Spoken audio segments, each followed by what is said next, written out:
আমার ভিন্ডি ভাজি রান্না কমপ্লিট হয়ে গিয়েছে। আসসালামু আলাইকুম। আমি আজকে ভিন্ডি ভাজি করে দেখাবো।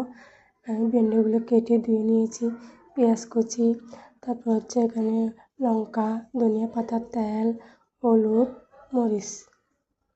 তো আমি পরানে তেল দিয়ে দিয়েছি, এখন দিয়ে দেবো পেঁয়াজ।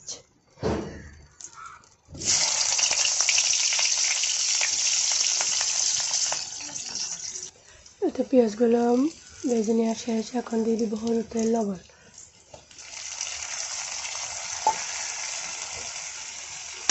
নেড়ে দিব, নেড়ে চেড়ে কষিয়ে নেব। এত কষিয়ে নিয়েছি, এখন দিয়ে দিব ভেন্ডি।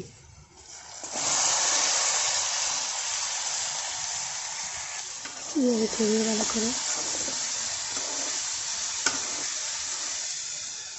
আমার ভিন্ডি ভাজি রান্না কমপ্লিট হয়ে গিয়েছে।